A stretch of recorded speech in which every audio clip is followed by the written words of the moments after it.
Саламатсыздар ма?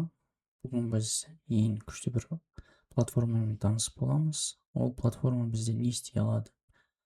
Яғни кез келген мәтінді, текстті аудиоға шығара алады. Өте күшті платформа, шексіз доступ. Бұл қандай платформа, көрейік.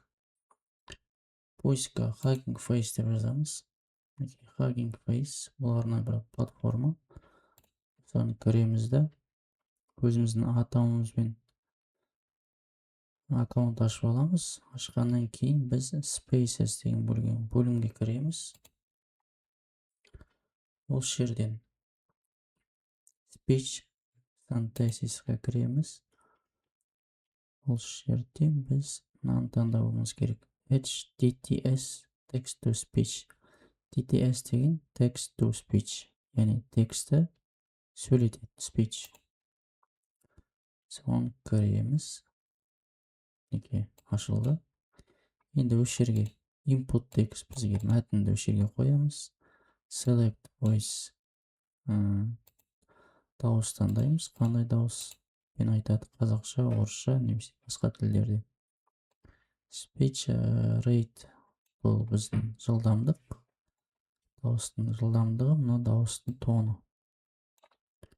Яғни жіңішке немесе жуанда дауысты айтады.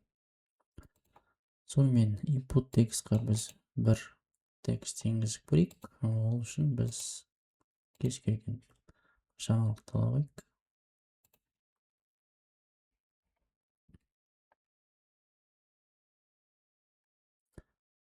Кез келген бір жаңалықты алып, маған бұл жерден текст керек.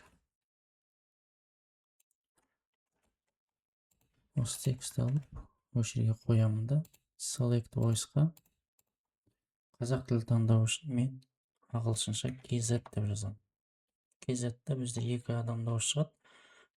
Бірінші Айгүл, қыз баланың дауысы, сосын Дәулет ер баланың дауысы. Егер де орысша керек болса, ұру дейміз. Дмитрий, Светлана бар.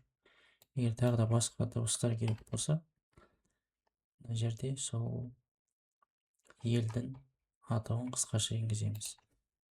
Біздің кезекте ол қазақша болады. Мысалы Дәулет таңдайық. Таңдап болғаннан кейін бұл жерде мен ешнесін тиіспеймін, қалайдыр солай қыламын. Бірақ сіздер өздеріңіз осы жерде настройкасымен эксперимент жасауларыңызға болады.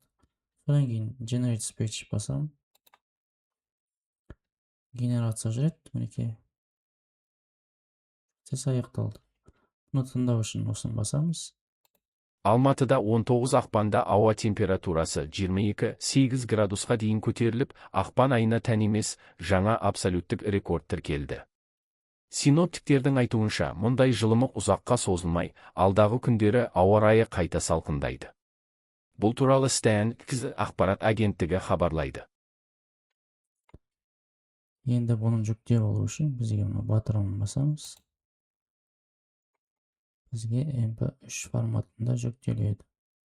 Енді осыны кез келген өзіңіздің жобаңызға қоса аласыз. Осындай платформа, келесі жолы тағы да осы платформаларды шығарамын. Біздің каналға тіркеліп кетіңіздер.